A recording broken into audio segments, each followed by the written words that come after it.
And I'll show you all this stuff in the background going on in just a second here. Oops. That you can't see right now. I'm going to show it to you. It looks like a cluster of stuff going on back here. So this is pretty obvious. This is Keyscape. Well, it's Omnisphere with Keyscape going. 1 second while I get this going. Get the iPad going over here. 5.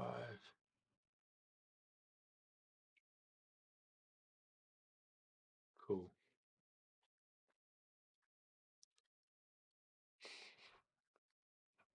Don't worry, I won't be staying in this mode forever. I'm just showing you. I got this cloth covered up here because these dang blue lights, I had to put a little piece of, not tape, but a little piece of construction light paper over the top of this to keep that stupid light from casting glares because it's crazy how bright it is. When you try to do it on camera, it matters. So this is the Intimate Piano J3PO patch or whatever. I'm going to move this out of the way because it's not probably the least important thing, although it is what I played to get what I'm about to show you in a second. Osmos was playing. I played the Osmos some keys through, and I'll show you what that sounds like in just a second. And then I'll show you how I'm chopping it up just so you can kind of see. And then it's just one workflow, one visual, but it's not, the only way to do this. So give me 1 second. I'm get my headphones on. I got everything set up now. We should be good to go. All right. Can you guys hear me? No, you cannot.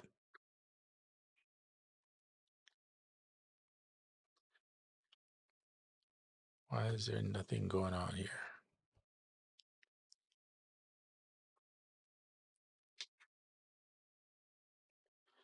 Okay. Okay, there we go. I couldn't hear myself if you heard me. Let's see. All right. I'm trying to work with a minimalist setup as best I can. This thing is loud too. Let me see if I can push it back a little bit from my voice. So we are looking at the MPC Live, MPC Live, MPC Sample, and this is the Osmos right here. So I'm using the Osmos as a keyboard controller to go through Omnisphere. And so to be able to hear it, you have to hear it through the MPC. But you can see here I changed the setup to the MPC, but you can change it back to various like that. This is audio hijack I told you about. So I'm setting up channels, kind of using it like my AUM, if you've ever used AUM. And now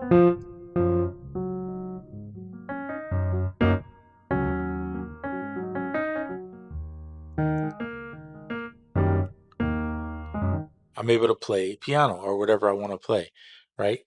So here's the application, Omnisphere. I'm running it through the Wolf Compressor 3 with a setting that looks like this with 1200 crunch, which is like their SP1200 setting to get that sound on the piano. You could use other presets, whatever you want, or other stuff. And then I have the vintage reverb, which is not on. Let's see if we can find, let's use, oops. Let's find something in here that sounds decent. We'll use this lounge room and I'll turn it on. So I'm putting my reverb on here. And this is not having to use a DAW. So if you don't want to use a DAW, this is a good workflow for you.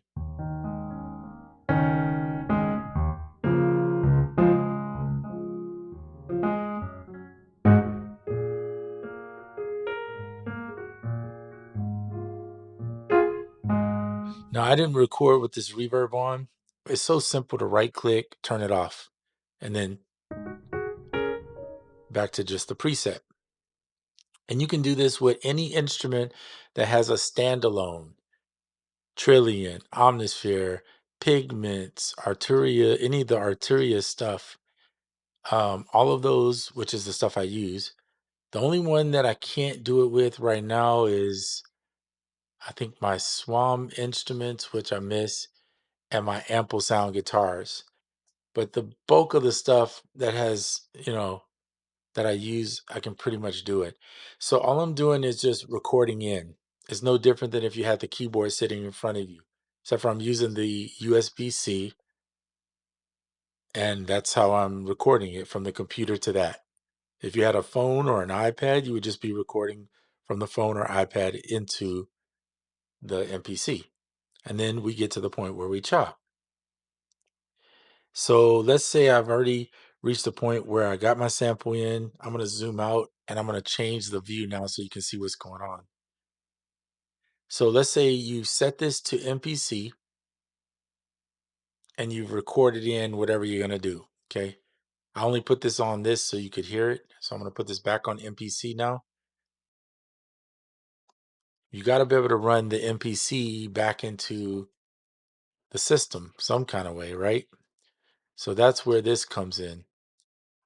You're going to set up a third channel. This channel will be the MPC audio back into the regular sources.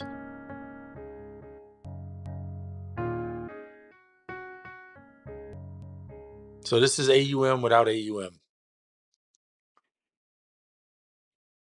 Good night, Milo.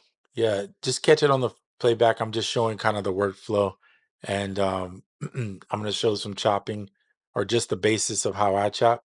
Everybody chops different. Some people prefer lazy chop. For me, I'm kind of got this little thing I'm doing that's accompanying or that's kind of like all the different variations, but it's whatever works for that sample. But I'll show you what I'm doing. Okay, so that's good here. You've seen this enough. I feel like I'm going to move on. I need to get my screen in front of me so I know what's going on. And then I'm going to change the zoom. I'll push this over so that you can get a little bit closer, just a little bit. All right, we don't have to get too close because you're not going to be able to see everything anyway. Unfortunately, with this light I have above me and the way my desk sits in my room, you get these glares and stuff. So I'm doing my best to cover that up so you don't have to see it, but still give enough light to where it works.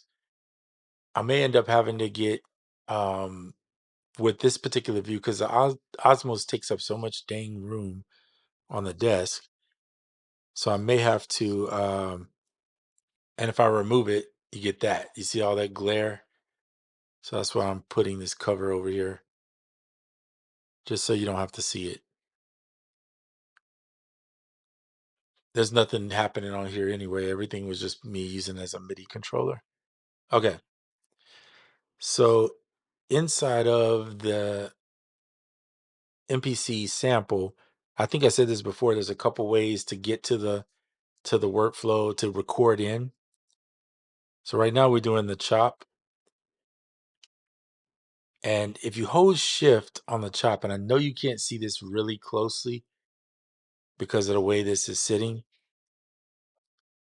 I'm going to try to move this stand. I've been trying to find ways to get this thing to show you. See if I do it this way. If I can zoom in just a little bit more. Let me try to zoom in a little more. Push it in that way. All right. So see, there's this glare that exists here. And I can't really get rid of it. Unfortunately, I'm struggling to get rid of it unless I tilt it like that, right? So it's kind of a pain in the butt. If anybody knows how to get rid of that, then let me know, or a better solution. It may be just a lighting issue in the way the lighting's cast. But if you know something, please let me know. I try to cover it up as much as I can, but unfortunately the light exposure. Okay. So hopefully you benefit from this. It's really been helpful to me to practice this before, which I did. So I have the sample in here, and in order to hear the sample, I'm going to have to get out of chop mode and do this again. So here's what the sample sounds like.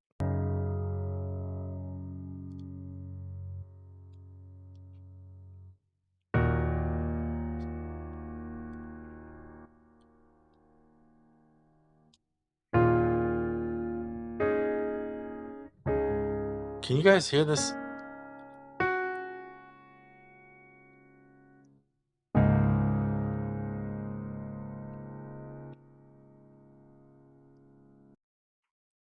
All right, I think you can. Could be confused, but I can see here's what I see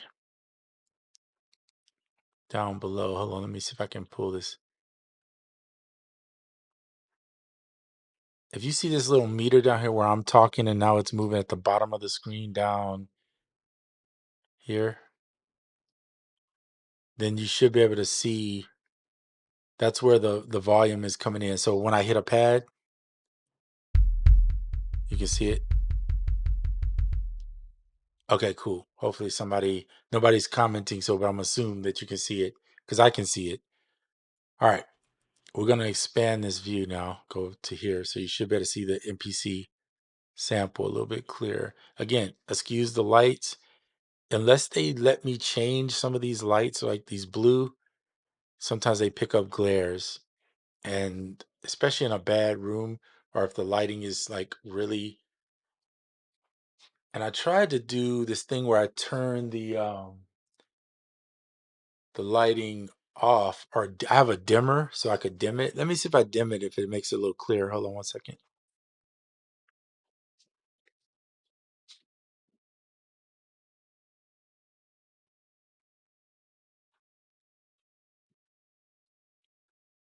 That's a little dark, but whatever. All right, I'm gonna try to adjust a little more, just give you guys a better view. So the gamma, oof, good Lord, it was working. Yeah, you gotta have a little bright though, otherwise it won't. Temperature, no. That's pretty cool. That thing like the Incredible Hulk all of a sudden. Take the saturation out. That's terrible. Well, at this present point, that's as good as I'm going to get it until I figure out a better way with the lighting. Unfortunately, it's just what it is. You don't need to see the pad down here. It doesn't really matter. Okay, so here we go. Let's pay attention. These are the drums. Okay, and these are MPC sample drums. I wish there was a way to turn off the speaker, but unfortunately, when you unplug the back of it, you can't turn the speaker off. So it kind of sucks with that. So you got to hear the little speaker. So if you pick up some volume from this little speaker that you hear me hitting it, that's just what that is. Okay. So if you can kind of pay attention to the screen, well, you can't see me saying pay attention to the screen. Okay. So here it is in all its glory. Let's chop this up together. So here's the chops that I did. Currently it's just playing through. So if I double tap the stop, it will literally stop. So what I'm doing is I'm chopping it. Now I'm in the chop mode and I've chopped it into 8 chops. Honestly, the manual is probably the quickest way to get to the fastest results. Depending on what you're trying to do, sometimes the transient is better. And you change the chop. The way I like to do it is touch the coder, press it in, and you can see it's moving through the 3 menus right here, these 3. So instead of touching this, because you're going to have to deal with the whole turn it this way, then turn it back. I think I showed that. Just click the encoder till you get to the one of the 3 you want to change. And then the same encoder, just change it. So I'm fine where it's at because my chops are fine. But that's what you do if you really want to make this easy. So the next step, once you've laid the chops down, you got your chops. That I like to do is fix the chops where if you get clicks or pops, you can fix that. So the way that I find it easy to do, and I'm just showing you my way, is hold down shift. Oh, this little tag is coming loose. I can see it's making more. Hold down shift and then touch the start or the end or the chop. So I usually just go with start And whatever pad you are on is the one you're going to be adjusting. So let's start at the beginning. We'll start there. Hold this down and then start to zoom in. Set the zoom in on the start where you want it. Not the end, but the start, okay? So there's that. Now you're zoomed in enough. You shouldn't have to zoom too much more. You should be pretty much okay. I mean, you can get really, really in depth if you need to. And what you're going to do is go through each chop and listen and look and see if it's clicking or if you need to adjust it.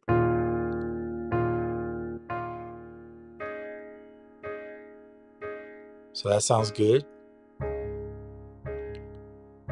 Sounds good.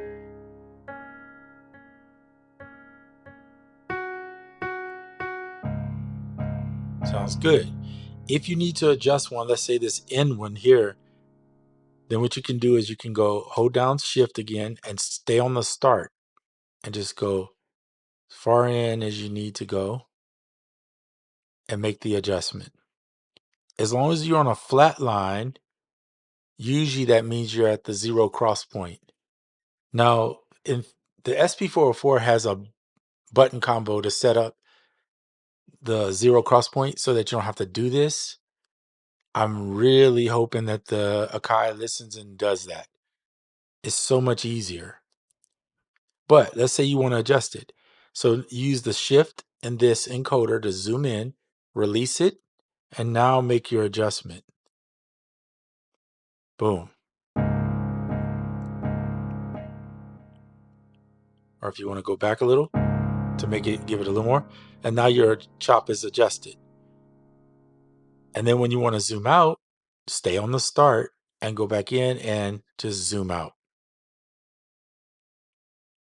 Because if you look here and you're holding down shift, it's doing the in and the start. You can see I'm moving at a percentage. They're both moving. So this saves you a lot of time. Because you could sit there and be like turning this to try to get to the in and turn it gets crazy. But if you just use it on the start, you're good. Touch the pad you want to start with, get your zoom where you want it and leave it. Once you set it, just leave it until you finish making all your adjustments. So the initial thing is get the chop as close as you can, right? Get your chops close as you can. Then hit the shift, zoom in as far as you want to zoom in. Let's do the second one because you can see it. Zoom in as far as you think you need to be.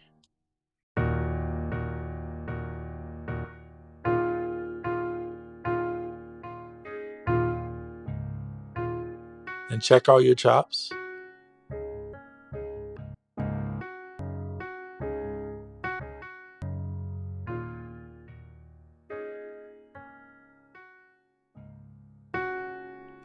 Cool. So there you go. Now you're good. So now you need to play it into the sequence.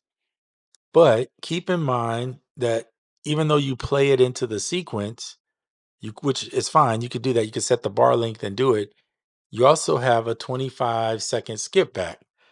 So if you would prefer, you could just play it and then shift sequence or shift and recall right here under the sequence.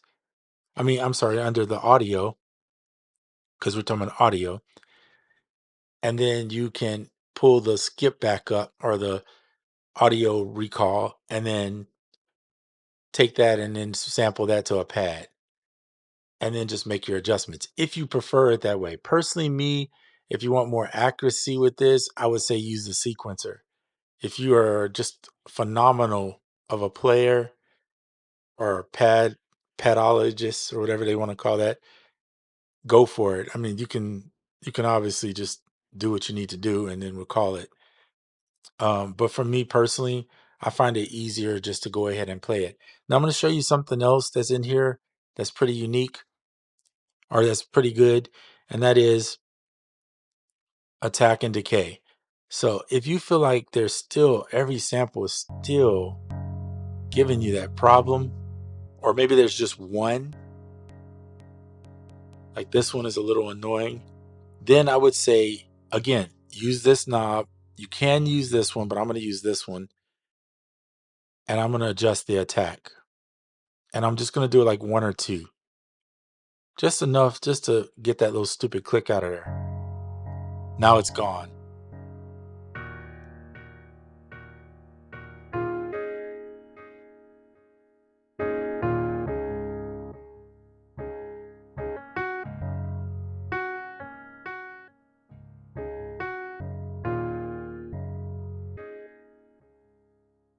That's it.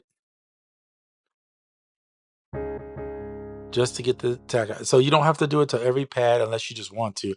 Some people like that, so they might set it on like 1. It's a little jumpy. Sometimes this movement, even with the knob here.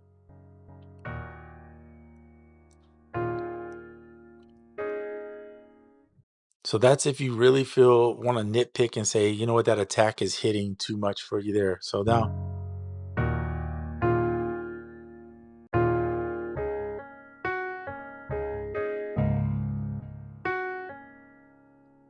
so there you go. And then if you want to fade the end just to give you a little decay, then click over and now just fade the end.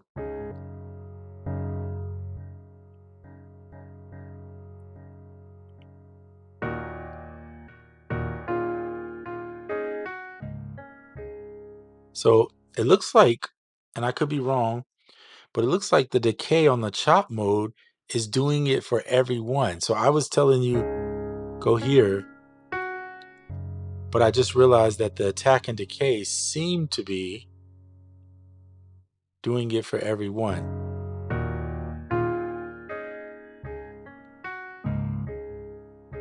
In the chop mode. Now I don't know how it does on the regular pads. Can't remember. I have to go back and play with it a little bit to see. But it looks like in the chop mode, every chop is getting affected by this envelope. So that's a good thing because you don't really want to have to sit there and tweak it. But then it could be a bad thing if your chops are way off or you need some real heavy duty work. It could be a whole nother world for you. But anyway, that's your chop. That's the way I'm using it, at least. There's other ways to do it, and it really comes down to you as an individual and what you prefer. Now, there is a way to extract these chops to pads because right now you're in a chop mode, so it's non-destructive, I think is what they call it. If you hit shift, there's a button at the top up here that says extract. So extract extracts that particular chop. The problem I have with this is there's no extract all. So if I want to take all 8 of these exactly the way they are and just bring them out to 8 pads, I can't. And that's a little frustrating. Well, let me rephrase that. You can, but you have to do them one at a time. And that's where it's frustrating. So they need to have a extract all. See, I'm going to show you one. So you press it, hit extract, and it just adds it to a pad. So watch when I come out of the chop mode, put it right here. And they also need to have a way to move this pad. So the way they work around that is they just do copy. And then just hit that pad and you copy it. On the SP404, there was one called exchange. You exchange or swap the pads. So they don't have that in this. So you have to just bear with it. But this is a little more work because now you have to erase this one. So that's here.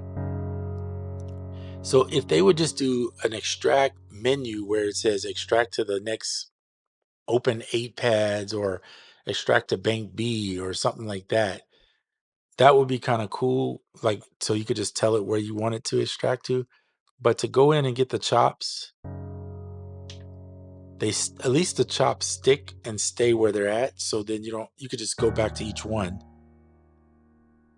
So you could just go extract. That didn't work. Sorry. You got to stop this first before you do that. Otherwise, it's going to mess up. So pick the pad you want and then hit extract. And it's going to put it on the nearest pad But this is a lot of menu jumping back, and it's going to drive you crazy is what it's going to do. So there, I think it swapped it. Nope. Nope. So it messed up.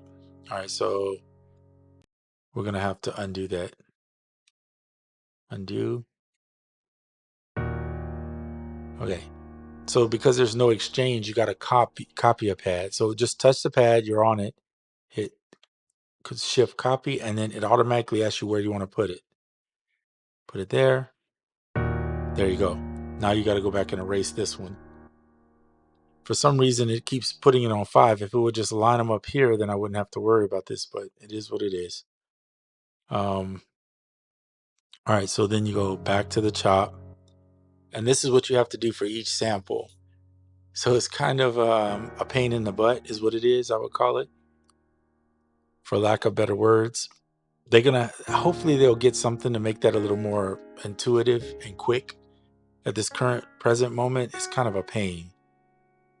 So you probably just want to build your sequence in here so you don't have to take up so many pads. That frees up. I know why they did it, because it was probably genius to think, oh, we're going to free up the pads by just keeping a chop mode in the background, and you could just play your chops in the sequence. The only problem is when I when I want to export my individual chops, I can't.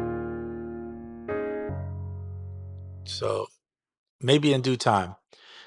Party Mari. What's up, man? In my chaotic mind, I like it, and I like that because I tend to not use all the chops. You know what? You make a valid point. If you don't use all the chops and you got a huge sample, that actually is true. You would end up benefiting by not using that. But in this particular case, where it's a smaller sample and I just want to take the whole thing, it's kind of nice. But either way, I can see what you're saying. It makes sense.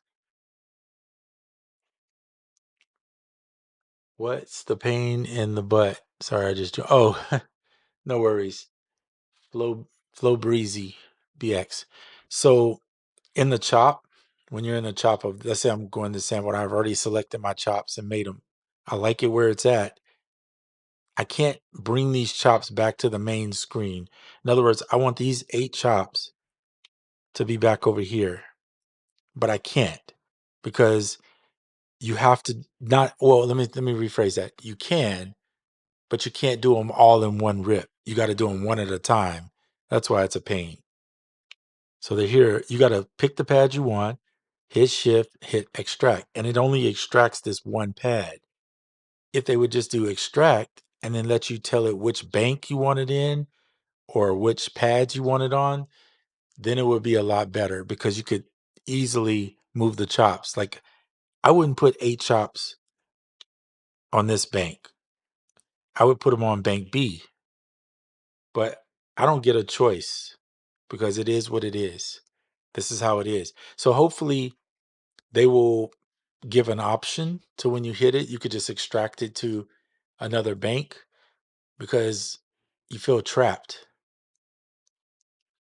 Yeah, it's just a something internally they should do to make it a little bit more fluid. Like the SP literally lets you pick which bank you want it on and you press the pads and it just sends it to those pads. So I don't know, just something I was thinking about. They should add. It's not like, oh, it's a life or death issue or it's like the end of the world. It's a workflow thing, right? Especially if you're recording records. Oh man, the sample time allows me to do stuff in between. Yeah, I agree with you, Mari. Yeah, if you're doing records, for sure. So I'm recording myself playing. So yeah, it's a little different. For sure. I could understand where you. So I'm just.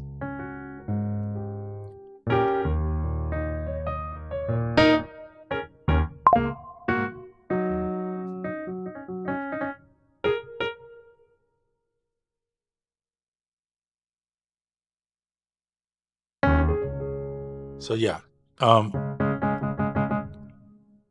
where was I? So I've been doing this with free now, playing with free. I was doing sequence, but when you don't want a beat or something, but if you do want a beat, then just make a sequence beat and then come back over. So I'm going to show you this part of the workflow I've been doing. And again, this is just my way of doing it. There's a million ways to probably do this. Everybody's got their own thing or their vibe. So I created this where I played free with Omnisphere. Very sleepy pad vibe.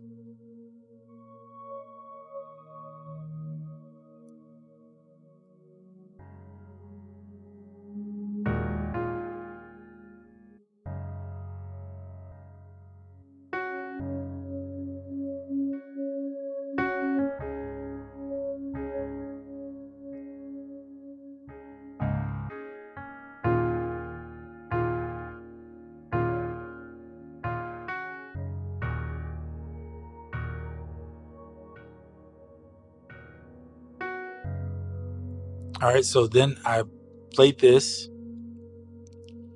really open free chords with some melody notes just so I could sample it.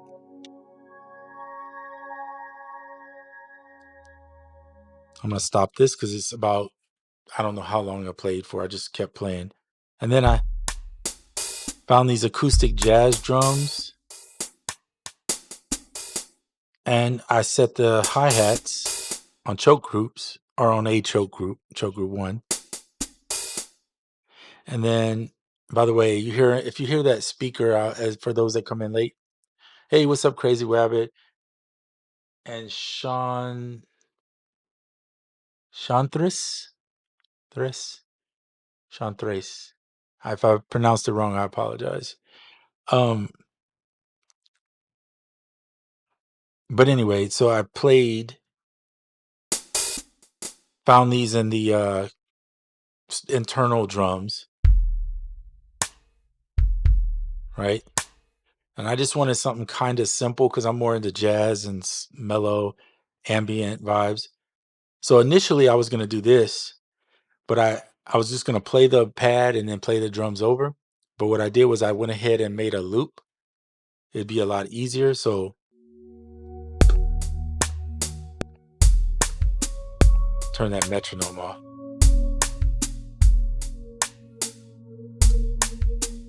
And then I was going to go into the chop and do this.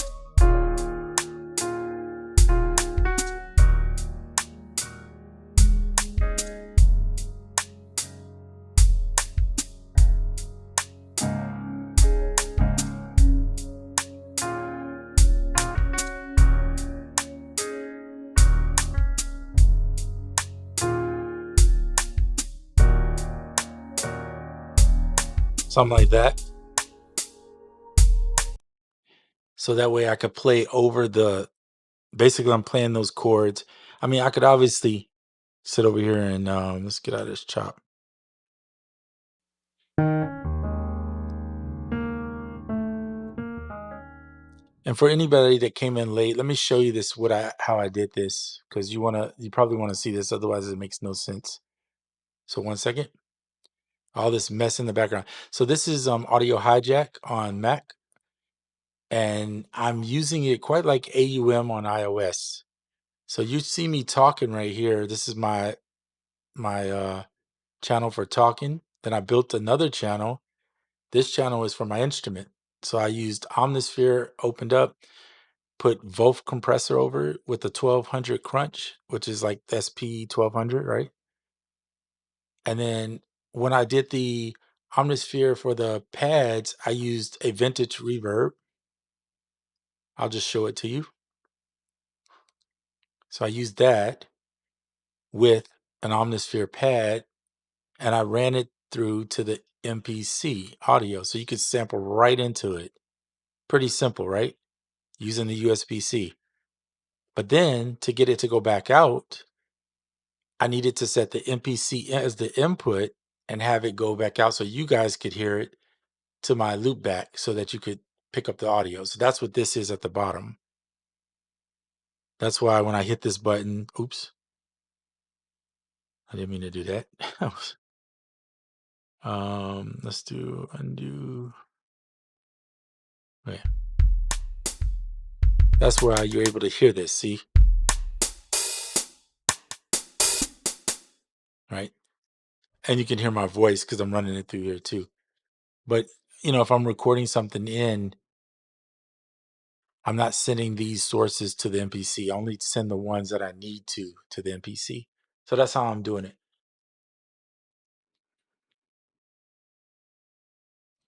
Yes, the SP, to answer your question, you said it seems like the SP44 is still much more stout. Yeah, I think after 4 years, you would think, right? It's been about 4 years now, I think. So yeah, the SP44 is better. It better be better at well, first of all, it's $500 if you didn't pay more, or if you bought it used, then you did got a deal probably. But then on top of that, it's been around for 4 years. So yeah, this thing has only been out for 2 days. So I mean, and I'm sure they've been working on it for a few years, but they took the best of the SP, the best of the TE KO2, and I would say maybe their own Akai flavor and brought it together. But there is no replacing the SP44 as far as effects. The effects are phenomenal.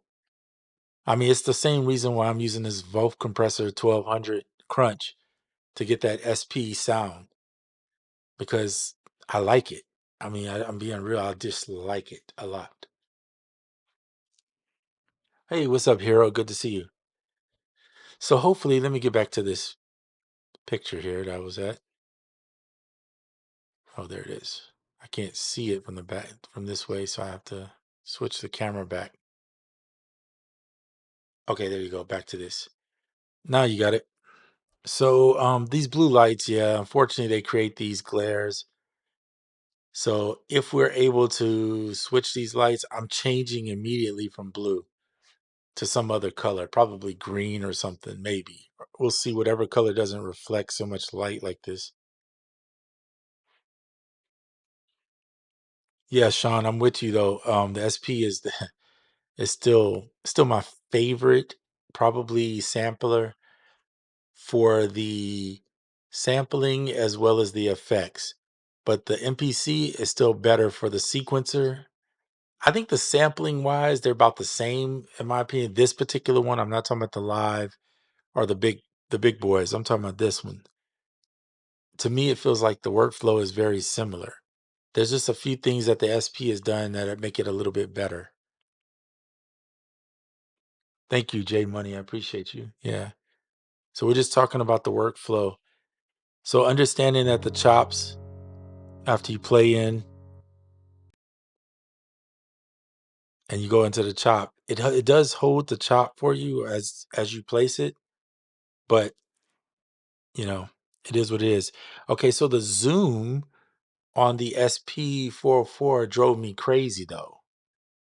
And the way you move through it kind of drove me a little nuts. But I think after using this one, I feel like they did lock it in pretty good. It's still challenging because the knobs up here are a little more finicky in my opinion. So that's why this one here, if they made these endless encoders, this would be phenomenal. I think it would be the best if they had just I think if they do make a version 2 down the road, they might want to consider putting endless encoders on this. Not the volume knob, who cares? But these three. So that way you don't have to do the whole go back and turn it and then return it. And oh my God, it drives me crazy. But with the shift knob or the shift button in this knob, you can do everything you need. And the microphone, by the way, is actually really good, in case you're wondering. So yeah, if you set your pad here, this is my first one, hold shift and then leave it on start. You don't even need to touch the end, just leave it on start. Zoom in as far as your vision needs you to zoom. I'm gonna go 30. Let it go, then hit the next pad. You can see pretty clear where it's at.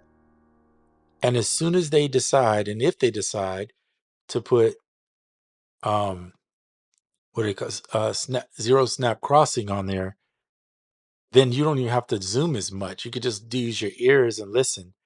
Turn it like SP has it, so they gotta add it. It's just a must. But anyway, so then you just go from each pad and make the adjustments. They do need to add EQ somewhere in this thing. Put an EQ in here.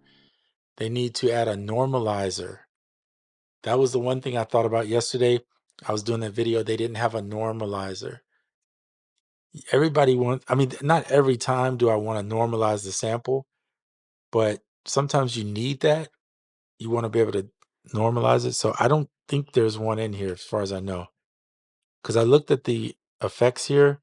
These are just the overall bus-like effects, we're going to call it. And there's a pumper, transient, tube, soft clipper, but there's no real way to normalize this stuff. I'm just going to bypass it because I don't really use those effects. Well, technically I lied because I was kind of using some of these effects, but I was using on all pads. Some people love that soft clipper. I mean, it's nothing wrong with it. It's cool. I just think if I have a limiter, typically a limiter is good enough.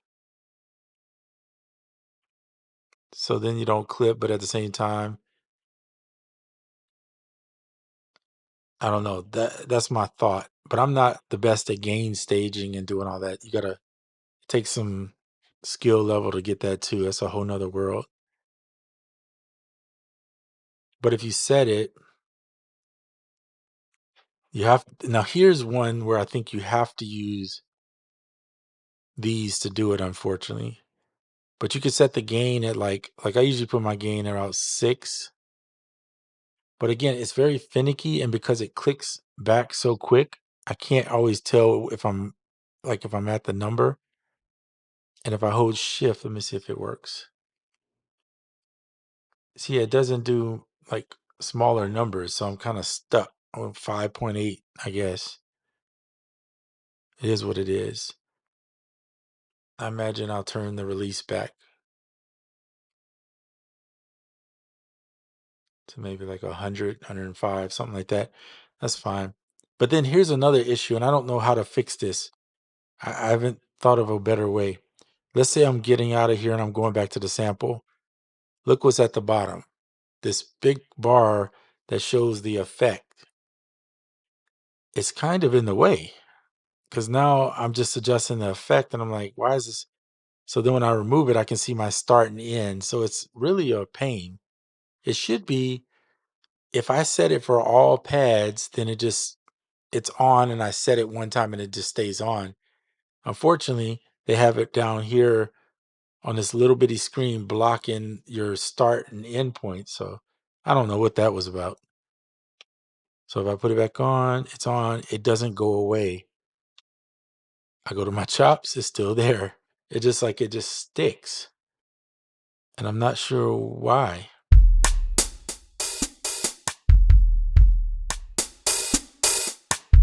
It does increase the volume and help with that portion of it. You can put a tube or whatever you want on there, but it is what it is when that effects knob won't go away. I go back to sample, it's still there. It's not until I turn it off that. So I'm not sure why that's the case. I'm not even sure if it's running.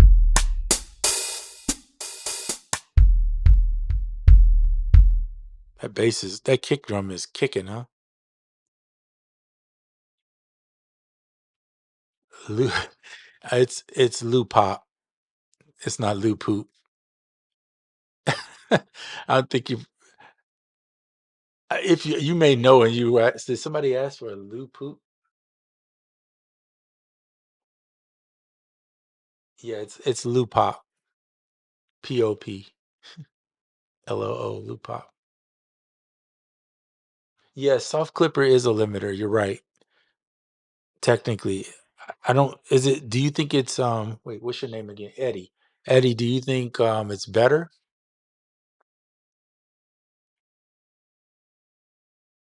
And it's loop pop. I think it's LOOPOP, but I don't know. I might be wrong on that too.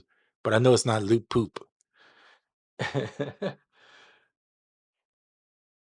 Are you noticing any buzz that sounds like clipping? I'm noticing some weird noises. It could be your if you're using the USB-C, it could be your USB-C cable. I'm only noticing it with my other USB. Let me show you this. Grab it.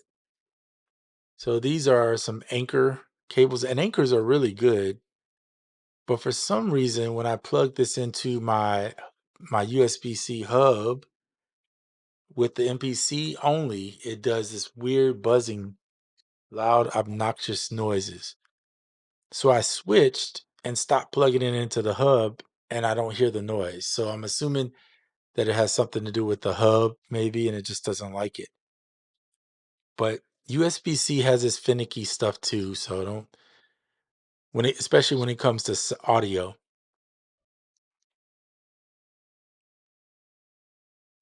Oh, you're not using the USB-C. Okay. I have to say I can't say I've heard anything else like that. Maybe the next time you're on your stream, if you can show it to me, I'll be aware of it and then I could be more conscious to listen. Yes. Just Mr. John. I tried it. I'll be honest, I'm an Ableton user, so I'm used to the warp that we have, which is really good. And I didn't know what that was to be. I'm not used to the MPC warp. It sounds okay, I guess, but I don't really know. To be honest with you, I would probably use Koala and do all my stretch stuff in Koala and just bring it in here. And you could just use this with Koala technically. Just because I don't really feel like it's that great. It's just okay. Is it charging? Yes. Just Mr. John, I think you're right. If Akai is listening, which they probably don't listen to my video, who am I? But anyway, you need to seriously consider when we plug in the USB-C to turn the charging off unless, or have a feature where we can turn it on and off, I should say. That's better. Have a feature in the box where in the settings of some sort, we can turn that off while we're using it as an interface or something. Because yeah, it does give some weird noises and I hear it even more so when I try to plug it into a hub. But yeah, that would be. Oh, what's up, Marcus? Good to see you. State Blaster Brutus. That's funny. Who is Lou Poop? That's just hilarious. I gotta try the clipper a little more, Eddie. I think I've been kind of cheating myself maybe by not trying it. Okay, there we go. So the soft clipper. So it's the drive, the mix, the shape. I'm just gonna leave it as is, put it on all pads, and then go back to the sample. Look, that's weird. Did you guys see that? Watch this. So if this button is on, I'm assuming it works, right? While it's on. As soon as I hit back sample, well, this time it didn't do it. That's weird. Hold on. Maybe it was. Oh, that must have been me. That was a user moment. I was like, wait a minute. Did it cut it off? It didn't. I cut it off because I got so used to not seeing it. But anyway, it's there. Let's see. Woo.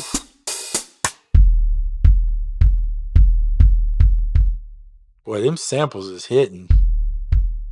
Good, and I'm barely tapping this pad. Good gracious. Let's see what my piano sound like.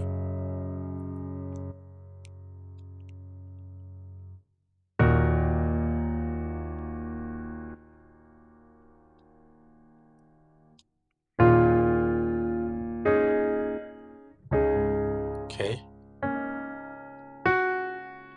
If you're hearing noises, by the way, it's because I can't figure out how to turn the speaker off.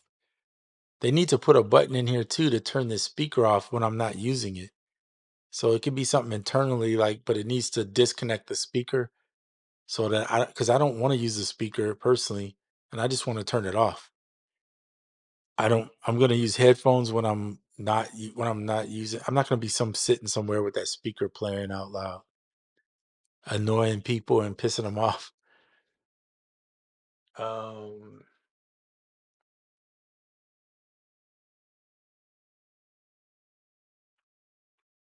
yeah, I'm sorry. I don't know. I don't use this is my only MPC, and it's not that I haven't tried. I had the MPC key, the Live 2, the 1 at one point, the Live 3. I tried it, but it felt so much like a DAW, so I just went back to Ableton, which I'm used to.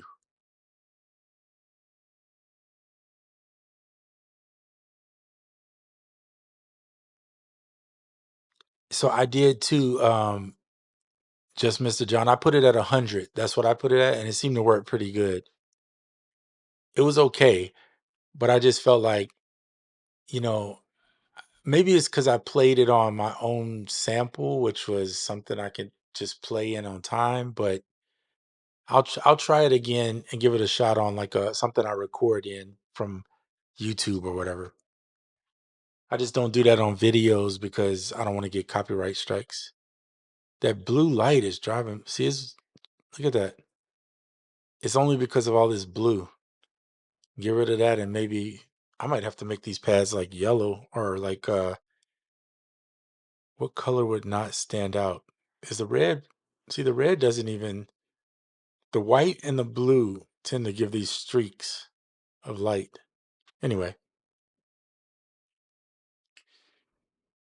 it annoys me that there is no overdub recording. Every time I mess up on a pass, I gotta hold down erase button in real time. Yeah, just use undo. Just shift undo. If you want to fix something that you just did wrong, just do shift undo.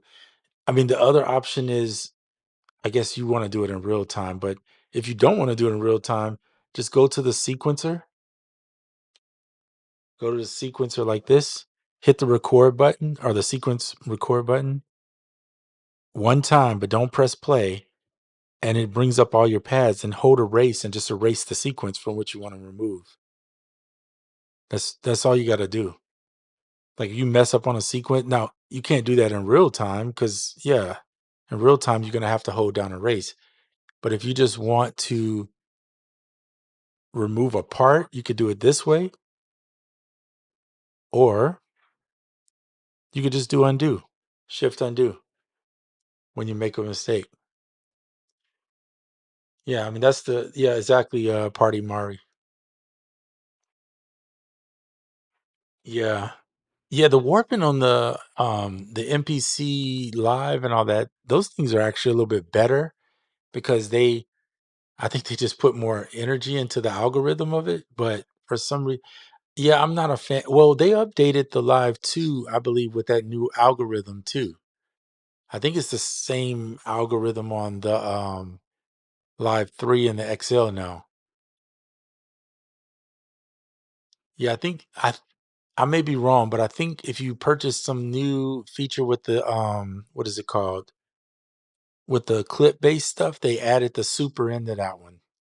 So you can use it on there. Cause well, I know it came when I had the Live 3, it was on there, but I think if I'm not mistaken, you can purchase that same pack and put it on the L2.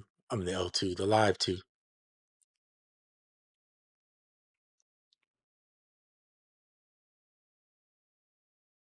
But yeah, you can overdub by just keep recording. And by the way, if you're wondering this, so if that play is going, you can, the speaker's driving me crazy, sorry. You can just hit the record button and start overdubbing over that. Unfortunately, I don't have any samples to overdub over it, but see, as soon as it goes red like that, and then turn it off, It's a darker red. You can overdub.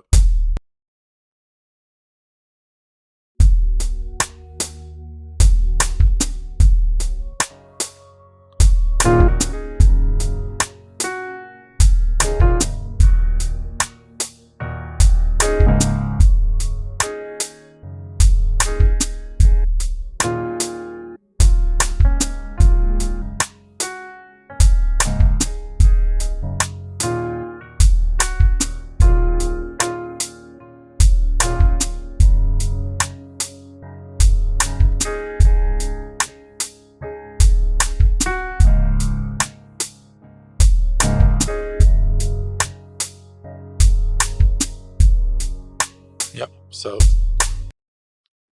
that was the main thing I wanted to show you, was the chopping. My little method of doing it. I'm hoping that I can get all those chops back to the bank without having to spend 10 minutes doing it. I mean, it should be something that a button press or whatever, and extract to bank so and so and done. But if I can get that, that would speed up the workflow. I mean, anything you can do to speed up people's workflow. We don't have a lot of time these days, like to do a whole bunch of playing forever. Now we need to get stuff done and get back to work. Unfortunately, well, fortunately, because we need to take care of our families. But yeah, I'm sure there'll be somebody out there that'll basically gonna hack the. Yeah, because I don't think this is. I'm not sure what this system is running on, but I'm sure somebody will come up with some features. I'm sure Akai will fix this stuff.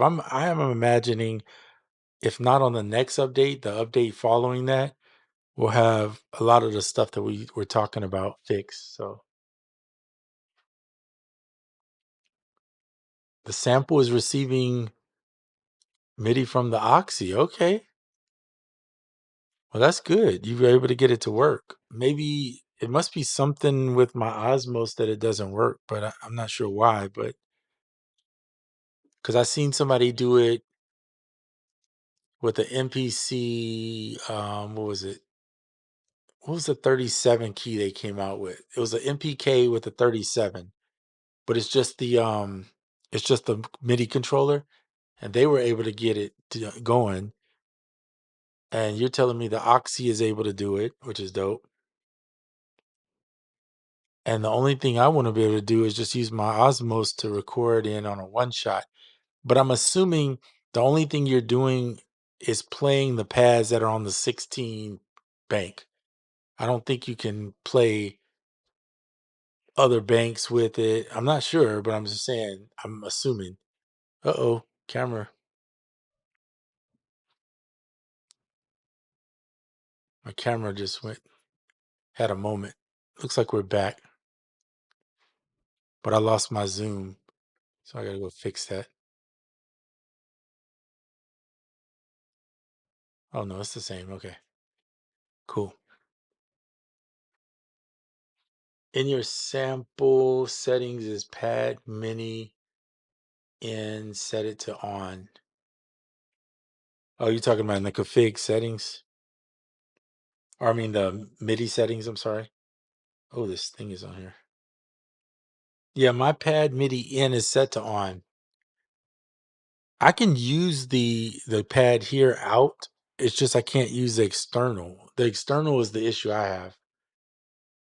It's not like I could plug into a device and record it using these pads, but I want to be able to plug in a MIDI controller into this 3.5 TRS and then just record. But they don't have a one-shot mode where you could play it like an instrument. So unfortunately, unless they add that, that's the only problem.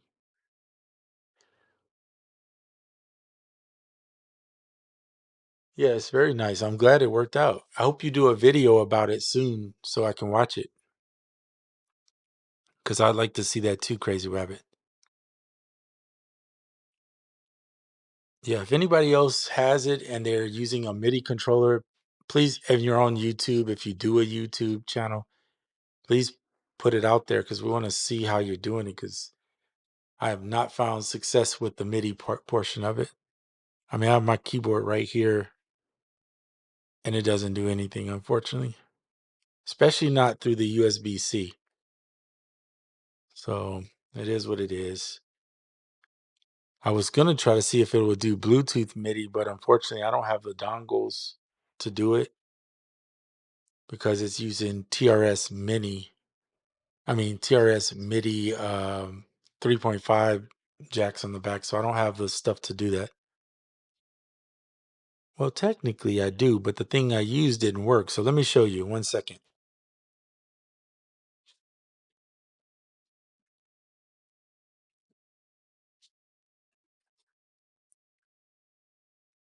All right, so this is what I have. Check this out. Wait, that's the wrong one. Sorry about that. I just grabbed it. I thought it was the right one. 1 second.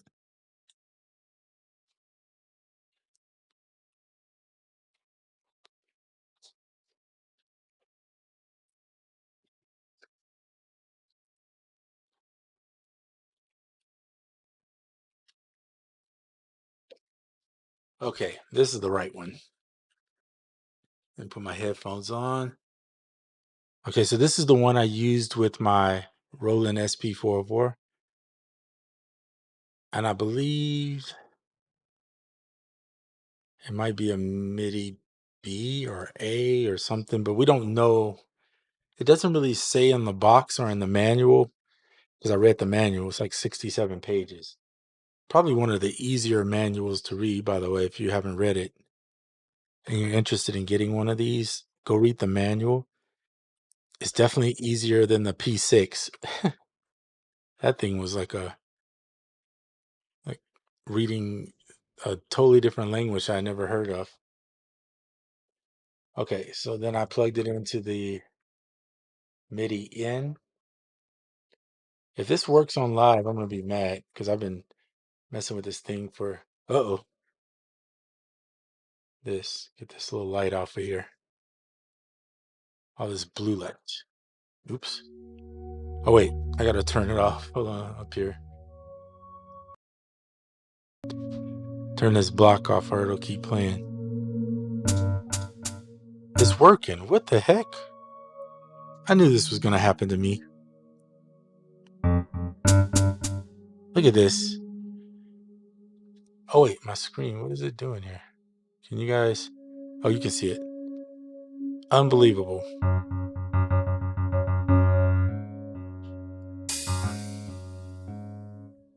It's actually working. Wait, is it working or is this something else going on? Sounding too good to be working. Sorry about that, guys. I think that might be Keyscape. Let me turn it off. It's like wow, this sounds really good. Oh, let me stop this. It is doing something. Let's go into chop mode.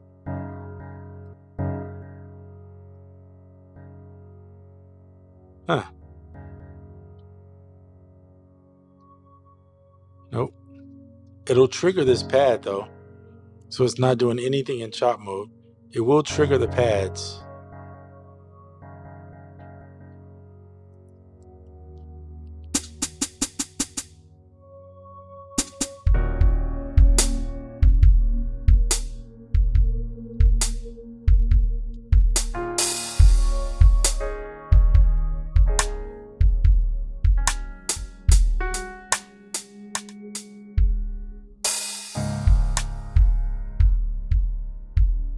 Well, we have just hit a point of excitement for me, I must say.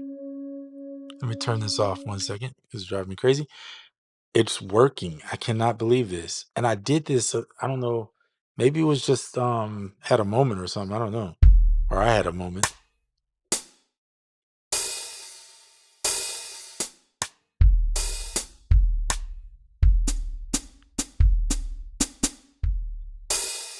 I'm gonna have to put this here. Let me move this one. Well, I can't move it now because I got a sequence going with it, but I'm gonna copy it. Shift copy. Uh-oh. Undo that. See, you made a mistake. I'm just undo. You got to make sure you're on the pad you want to move and then do it.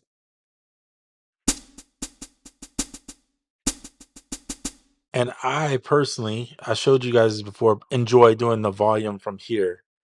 I hate touching these because you have to go back, then go forward, then go back. It drives me crazy. So you can just jump from side to side with this with a click. So much easier, and just turn the volume down if you need to.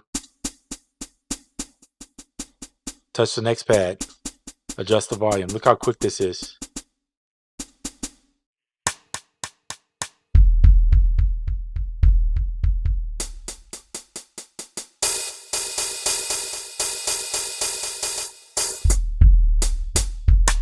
All right.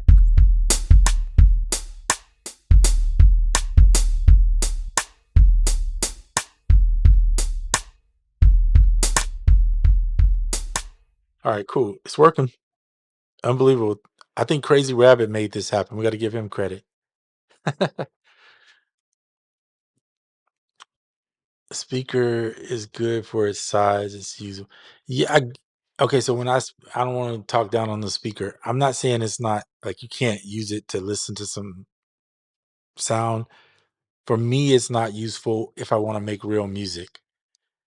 Like it's okay if you're just playing around, toying around, not really caring. But if you really want to hear what the sound, you need some headphones plugged in. Otherwise, I think it just sounds really teeny. And there's no EQ on here, so it's not like you can EQ the speaker and make it sound better, or EQ your sounds, I should say, and make them sound better. It's just what it is. So that's just my preference. But yeah, I'm glad you like it though. This hi-hat is loud, loud, loud. I don't like doing the volume over here. I prefer, again, using this. So,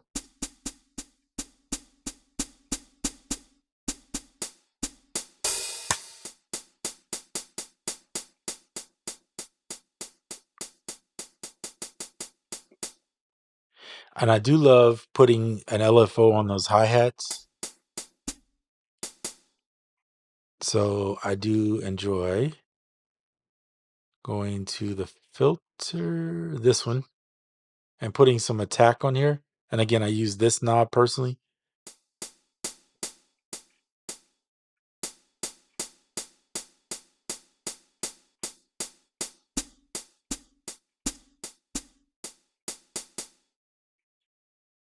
But you got to make it move, right? And so you got to record the LFO with it if you're going to do it. But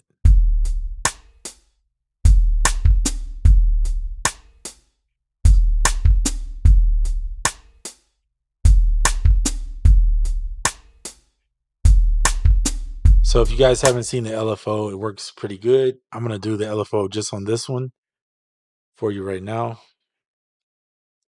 Shift stop to bring it back to the beginning. I'm going to do the LFO.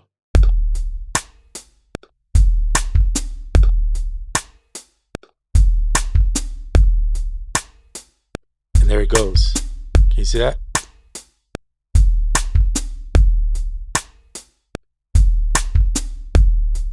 Turn it off. Turn this metronome off because it'll drive you. Unfortunately, I can't turn the speaker off, and you can hear it in the microphone, but whatever. So there you go.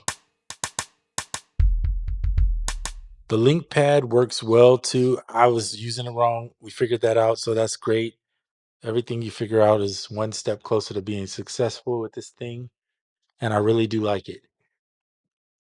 Yeah, I'm giving you guys a free light show. So in that case, can we get the 25 people in here to hit the like button for this cool light show that I didn't create, but it's happening, right up in here. All of this. It's funny. Yeah, the only thing with the speaker is no bass. Exactly. And that's the thing, Hero, is like, how can you mix a track with no bass? I mean, if you don't make a track with bass, okay, but then if I play a bass line, how am I going to know what the bass sounds like if I can't hear it? So I might as well just put some headphones on and play it that way. I'm feeling this toy. Yes, we are. I think we all are. It's a definite keeper for sure. It's definitely a keeper. For me, I I just like the way it looks too. That's the one thing I will say over the SP404. If I didn't put a vinyl skin on the SP404, I sometimes didn't like looking at it, but it was good. But when I look at this one, I like it. I love the way it looks. I might even change these knobs to like some black knobs. I've been thinking about that. I saw it on Ski Beats did his. Little retrofitted his with some knobs. I don't know if he sprayed it or what, but he had the slider black. He had this black. I think he had these red and this one something else. But I'm thinking, man, if I could get these all black, that'd be dope. So anyway, that's my thoughts. Sun stars are real. Love the whole having to reset the knobs. Oh, you like that? Okay. Yeah, I mean, it is definitely. Then you would love the SP. The SP does that too, where you have to kind of dial back and then go reset. I mean, it's okay. I'm just about being fluid with something, and so that I accomplish stuff faster. And when I accomplish stuff, it makes me happier. But everybody's different, you know? I totally get it. I'm just happy that we got this thing working. Let's see if MPE works on this thing. It doesn't, but I mean, I can use it, but it doesn't really. How about some poly aftertouch? Because I have that.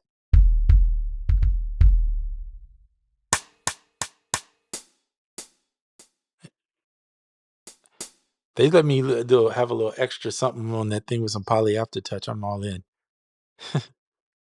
Anyway, gotta put this blanket over here to cover these lights up.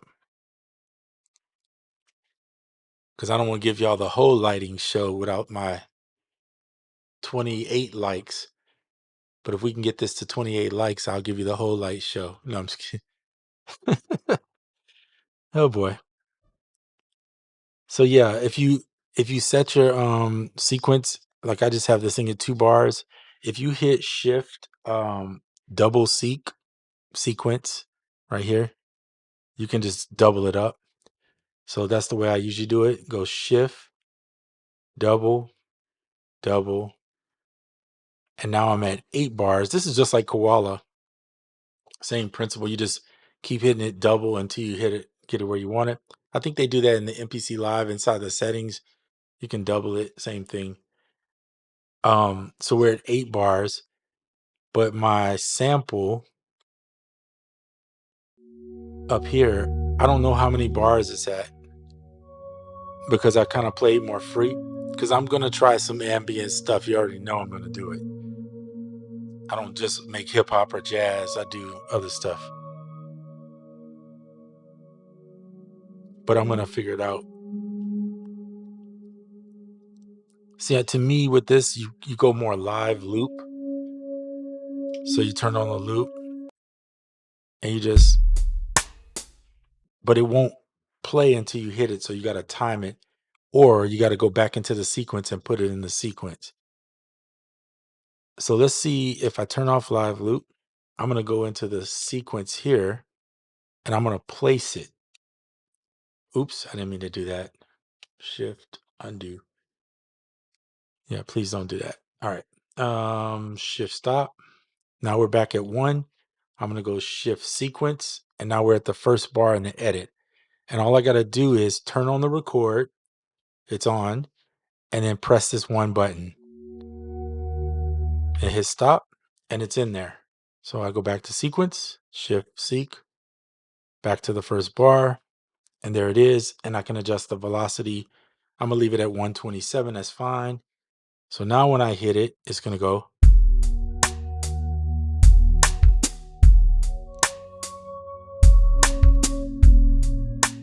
And the drums will keep circling in the sequence, but this should keep playing. This should keep playing. Even past 8 bars. Yes, they have LFOs.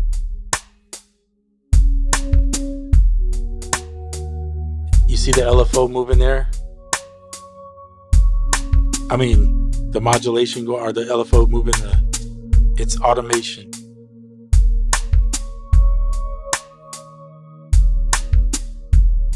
And you could go, hold on. You could go in here and start messing with the filters. Classic. So we could do a little filter cutoff stuff.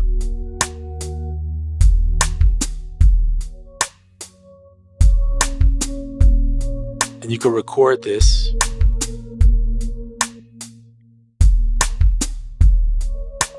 Or switch the filter.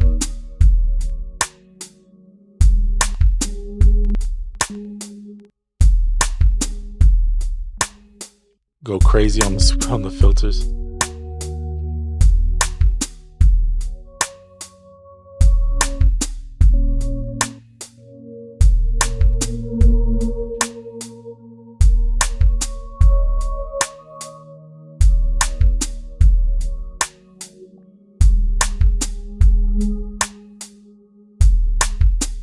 If that's what your heart's desired of.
All right, so is there any synthesis on the sampler engine? No, this is a straight sampler as far as I know. And the only thing you get is your filters and a filter envelope. It's not made for any synthesizers as far as that. It's just made as a simple sampler. That's why it's just called MPC Sample. It's made to sample. Now, what I would hope is they throw a key group. They do have some kits, some kits on here that like 100 kits that you can use from. They sound really good. There's only one problem. You can't. You have to put the kit on bank A. It does not let you put the kit anywhere else. We tried. A couple people I know that have it. For some reason, it will override and just put it on the A. So hopefully soon they'll let you pick which bank you want to put the kit on if you load a kit. But right now, that's where it's at.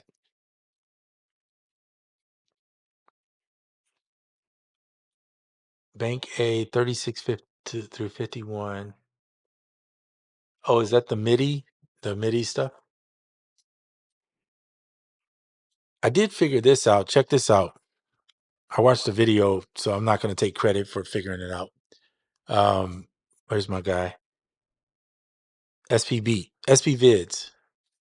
So when I first was switching through banks, I was getting frustrated. I was like, I don't want to cycle through the whole thing. Drives me crazy. If you go to another bank and hold down pad, you can hit the back. You can hit any of these buttons and access any bank you want to jump around. Or you can hit the back button. Oh, not the back button. It's the is it the shift button? No, it's not the shift button. Which button? Now I've lost it. I guess I should have did it right away. This is the easiest way though. Just hit the button here. You can jump to your banks quicker. Just hold down bank and then go to it. But there is a way, I forgot that he was showing that you can go backwards instead of cycling through. And for some reason, I'm not figuring it out.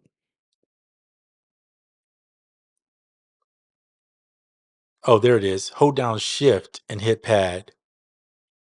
Hold down shift and hit pad, and it goes backwards. But to be honest with you, I don't think he showed this one. He showed me the shift backwards.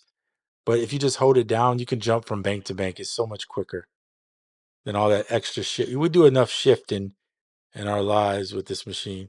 So just hold it down, press the button, and move on. All right. The real hero. Yeah, Rabbit. You are the real hero. People are losing their minds with their expectations. It does what it is advertised very well. Probably the jog wheel. Yeah, it's shift. So if you're here, if you hit shift and then hit the pad, I mean pad, then is it pad then shift? No, I just did it and I already forgot. Lord, I'm losing it quick. Just hold pad and touch the button. It's so much easier. But you saw me do it and now I'm still forgetting. I find this to be so easy. I would never want to hold shift and pad and do all that. I would just hit here, click the bank, and move on with my life. But yeah, anything to make it easy, why not? But I'll try the jog wheel just to see if that works. No, see that just changes the whatever you're on up here.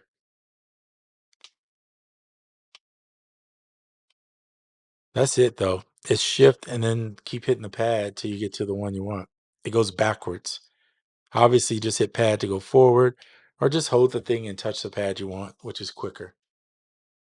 So you got 3 ways to make to get to the pad you want.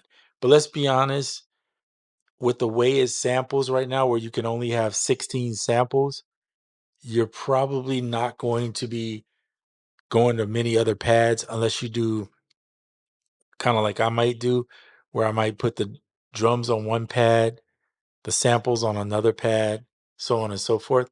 Maybe you'll use 4 banks. Maybe you'll use a little more, maybe not, depending on how much sampling you do. But yeah. What is okay, so Mike Lover, what is professional to you?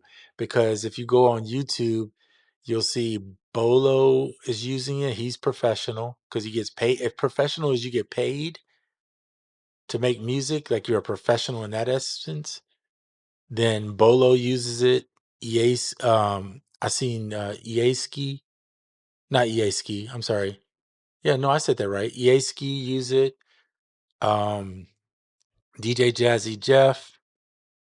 I don't know how much of DJ Jazzy Jeff's is a commercial, but I know Easki went to the store and bought 2. So, and these guys are all professional. So I don't know when you say you mean sound. Oh, okay, sound. I think they sound great. Now, if you need a filter, I mean an EQ, you're not going to get it on here. But let's say you're running it into an iPad or something else to record. I think it sounds great. And so if sound is what you consider professional, I'll say yes. If workflow is what you consider professional, I don't know how to answer that because everybody's workflow is so different, you know? So it's kind of hard. But no, it's okay. You know, nothing wrong. You were just asking a question. That's all good. Yeah. When I used to say professional, I used to think professional as you get paid to make music or paid to do something, right? And now it's hard to say that term things because you can get paid as a YouTuber making some music on YouTube nowadays, and that's technically professional. You're just more of a stream professional influencer. Is what they would call you.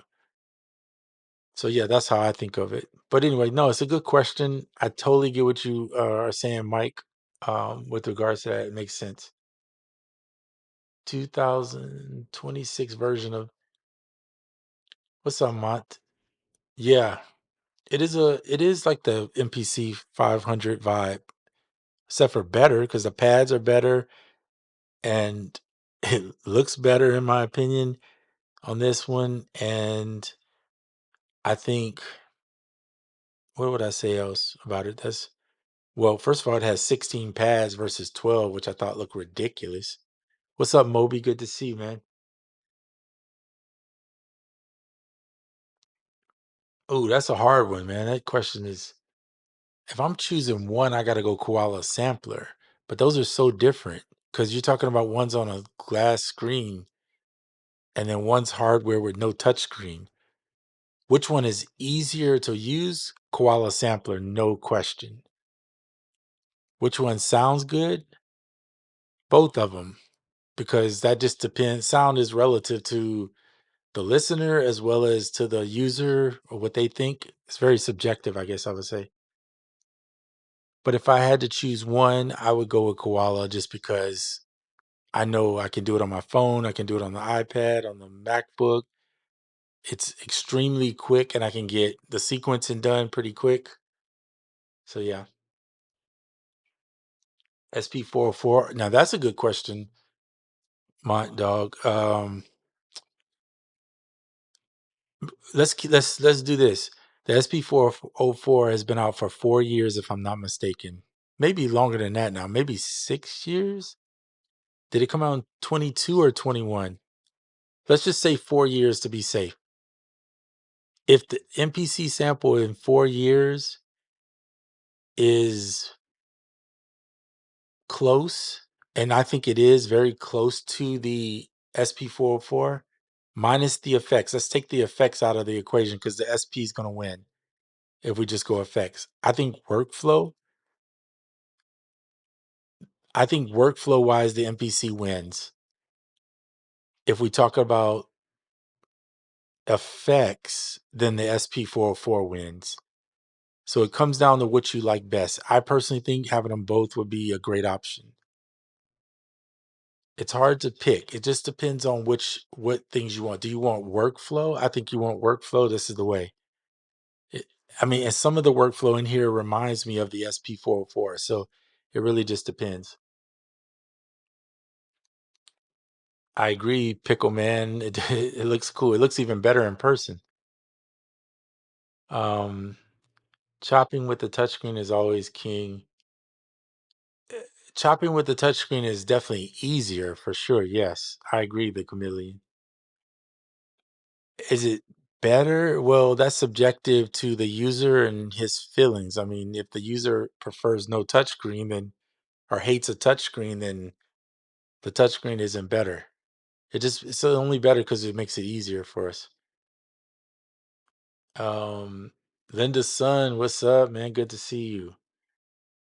Yeah, we were just talking about workflow and the chopping in here, and I actually figured out my own little way by using primarily this encoder right here, where if you leave this on start, even with the zoom, it makes it so much quicker to chop in here, in my opinion. Now there's lazy chop. You can always use lazy chop if you want. I'm not as big on the lazy chop. I prefer to go in and set my markers where I want them, but I'm also not, I wouldn't put myself in the top tier of sample chopping either. So keep that in mind. Yeah, I mean, you got 5 years. You can't really compare 5-year-old machine to a 2-day-old machine that just dropped. It's very hard. But I think I get what his question was, and it really comes down to what do you want? If you want workflow, I think MPC. If you want effects, the SP is better.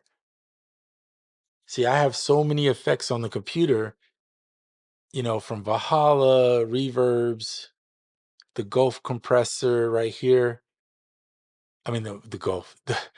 I'm putting words together. The Wolf compressor, Valhalla's vintage verb. I can run any sound through it. I can open up Omnisphere and get the better sounds.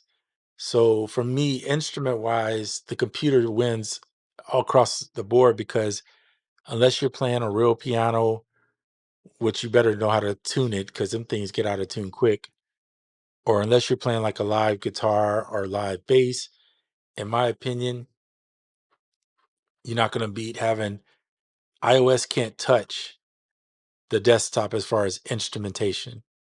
It just hands down is not going to touch it. So you got to keep that in mind too when you're talking about instruments and whatever you're looking at. I mean, of course, if you can go get a real keyboard and you have the space for it, by all means do so. But that's a whole nother dream. And most people that like this, that are looking at this, they're not thinking about like a massive 61, 88 key piano or something. They're just using what they have. So I'm gonna do a few more questions and then I'm gonna probably get going. My goal is mainly just to show you my workflow, what I found out so far, and something that I would love them to fix in the chop is when you hit shift, you can only extract one pad at a time. I want them to let us extract all 8. Now the SP has it better on that for sure because they let you select what bank you want to put it on and they let you do them all at the same time, which is speeds up the workflow. So anytime it's a white on this screen, you get this huge glare too. As soon as I hit shift, see it go away. Look. So when I'm on the shift menu, it's gone. When it's white, it's bright. So that's part of the problem. It's all these lights. But it's a free light show. I'm not charging for no, I'm just kidding. I think I think this will be great social media device. Depends on how old you are. The screen doesn't. Well, this device has that tilt on it, even though I know you can't hardly tell, but the tilt is just fine for me.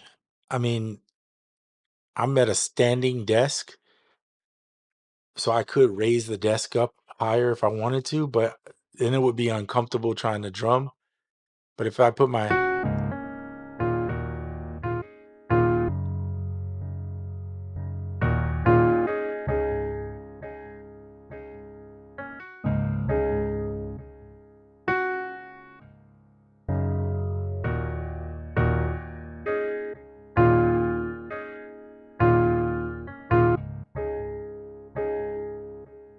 so I can literally rest the thumbs right here. And the reason why I do this is so that I don't hit anything else because it is a tight fit, you know. You can see my hand, if I do that, how big it takes like half of it, both hands together is the whole thing. So, and I have pretty fat fingers, but um so the reason why I want to be able to separate, we'll let that ring out. The reason why I want to be able to extract all of these from here is because this first chop, for instance, is really low. So I can't adjust the volume in here. I can't individually adjust the volume for each pad to get the levels to where I want them. So I need to be able to chop it, take it out, and then I can adjust the levels for each one. So that's the reason why I want that. If anybody was wondering if they watch it. Let's see. Honestly, if you can have both, get both. I'm not gonna sit here and act like you shouldn't have the SP and you shouldn't have the if you can get both, but if you only can get one and your major concern is workflow, then go with this. If you could only get one and your major concern is effects and performance, then go with the SP because it's much better for performance and effects. This one has some effects and stuff in it, but I'm gonna be honest, I don't feel like it's fun to perform with because it's very weird and clicky. Like everybody wants to see the flex beat thing, and I'm just like, it gets boring really quick. It's not even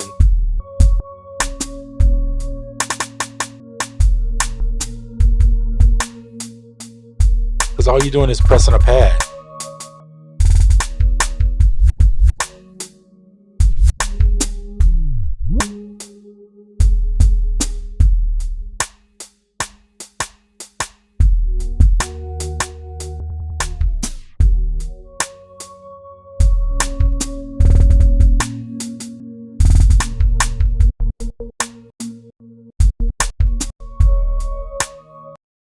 So if that's what you want to do, go for it. But it's just pressing a pad, and I kind of get bored real quick, like instant boredom for me. And then you have the latch here where you can latch in effects. or play it like this. This is like koala when you're on the little. It's just, I mean, you can adjust, at least in this one, you can adjust what happens to each one at the bottom. So you have adjustments in the resonance, the speed right in this one. Or if you click on the granulator, you can do the feedback, the density.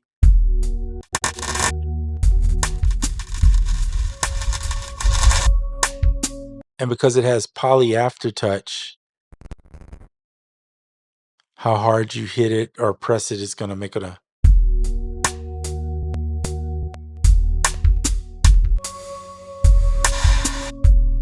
The reverb is kind of, yeah.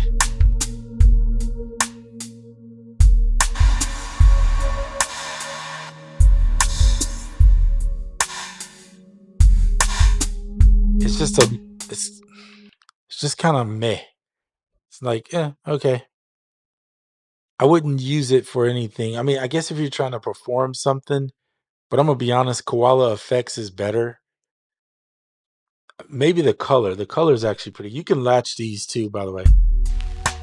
If you want like a little crackle, little vinyl crackle color. There's your aliasing from the lo-fi. You can run 4 at a time. And if you find a spot you like, let's say you can latch it. You can latch each one individually.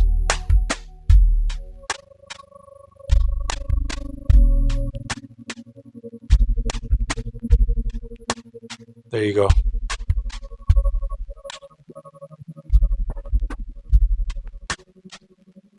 And if you want to unlatch, just click it and unlatch. So there you go.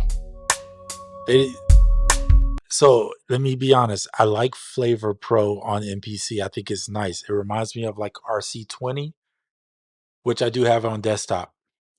So if they would have put, and I have Flavor Pro on desktop too, because you can get them. Can you lower the sample rate? Oh, like a bit reduction? Let's see, half speed. Which one was the bit reduction? I can't remember now. Granular, ring mod. No. So it's under the effects knob. I had to figure out where it was, but I think it's under this one. Vinyl tape. Where's that dang bit crusher thing? I know I saw one, but I don't call it bit crusher. They call it something else.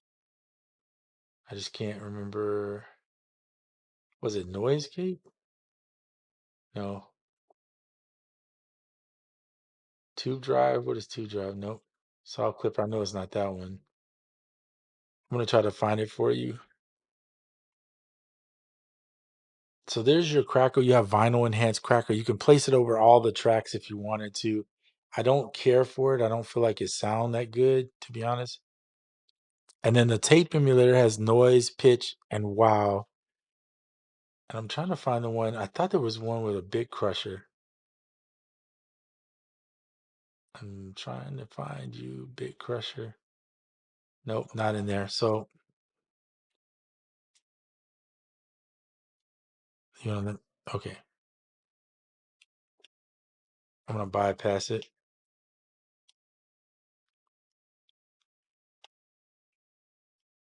Where is the one with bit crusher?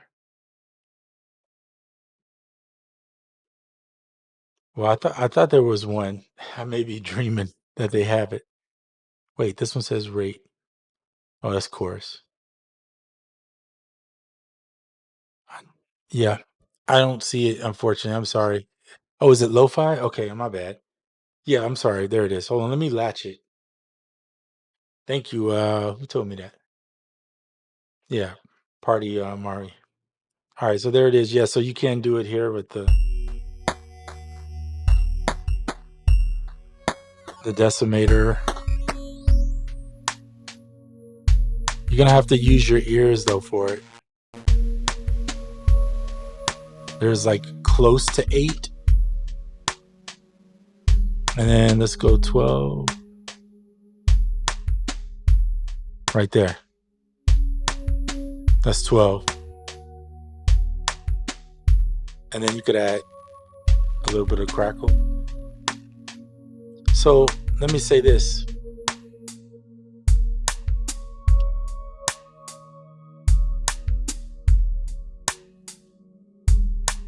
For the average person using this, it's okay. But if you really want to make something that sounds decent or that sounds more professional, when we talked about professional, because we're talking about sound, I don't think that's it. I think it's gimmicky. In my opinion, it's very gimmicky, but it's okay. If you just there's some plugins on iOS like Doctor, what is that Doctor plugin? I have it on desktop too. Hold on one second, let me find it for you. Doctor, and it's on iOS, and my brain can't remember why. But anyway, there's a plugin called Doctor Vibe. Is it Doctor Vibe? I might have taken it off my desktop because I don't remove. If I don't use something, I'll usually remove it eventually because it just takes up room and space. Anyway, there's one called Doctor Vibe, I believe. Yeah, thank you, Moby. That one's actually pretty good. So Doctor Vibe, but then recently, I told you guys about in another video, Voo Beats put out the Voo 202, which is amazing. That one's my favorite on desktop. You can get it on desktop and on iOS. It's on iOS for free anyway. You might as well grab it. It's free. And I heard he was gonna do a AUV3 version if it isn't already there. Yes, by Stretch Audio. That's right, Moby. Thank you. Um, yeah, so go grab the Voo 202 and run your samples through it on the lo-fi setting, and you tell me which one sounds better. And I'll leave it there. It sounds way better in there. I'm just telling you from messing with them. I was on the beta for that one too. So go check it out.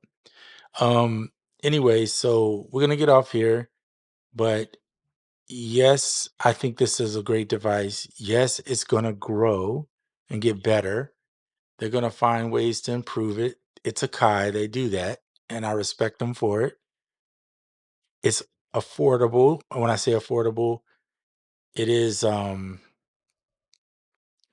it's affordable if you can afford it. I'll leave it at that. And I think it was somebody asked EA for somebody starting out, would they get this one or would they get something else? And he told him he would get him he would get a MPC 1 Plus. And mind you, he has all of them because this one has a little bit tougher workflow.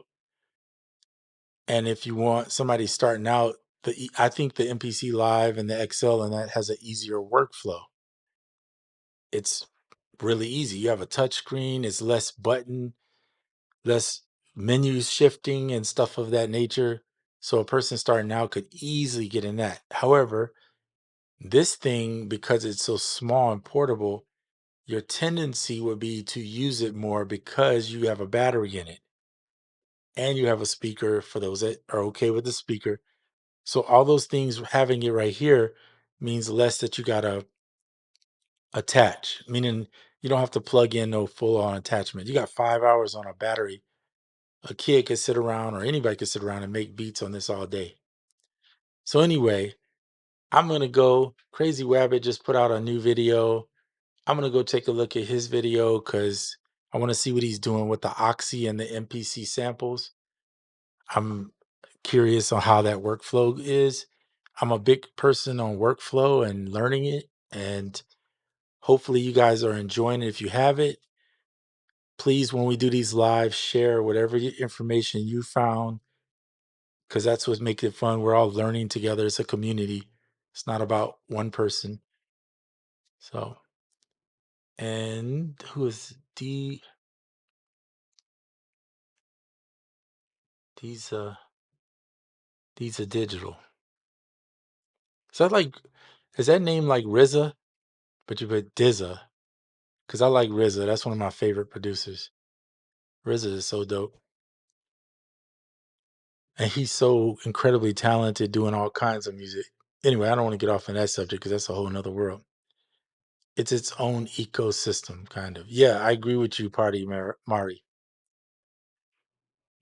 It's totally different workflow, and I like it because I don't want a touch screen. I have Koala for the touch screen. If I need a touch screen, I'm going Koala for right now.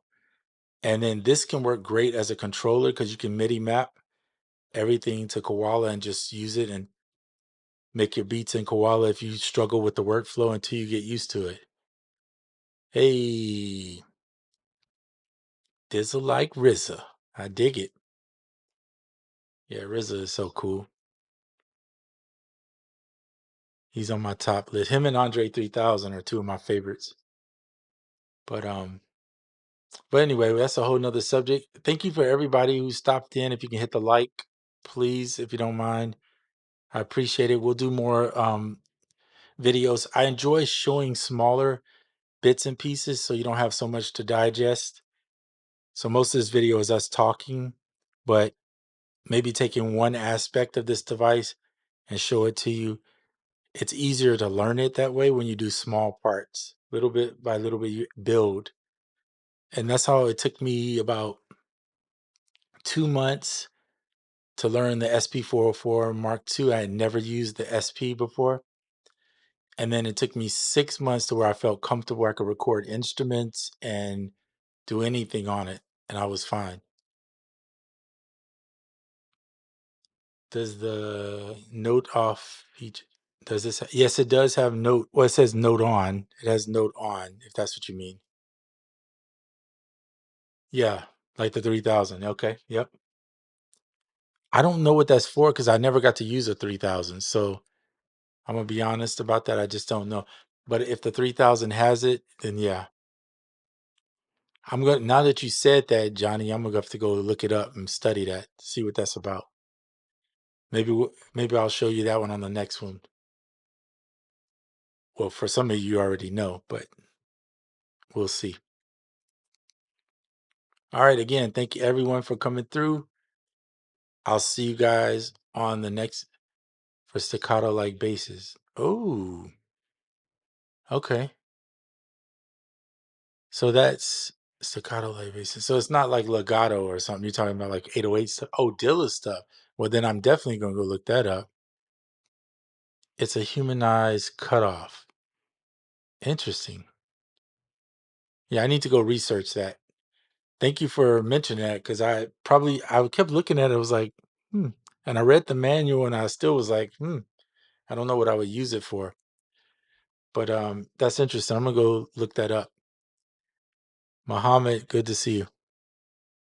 Yes, peace. I appreciate you all, and I'll see you on the next one. Okay. All right, we out.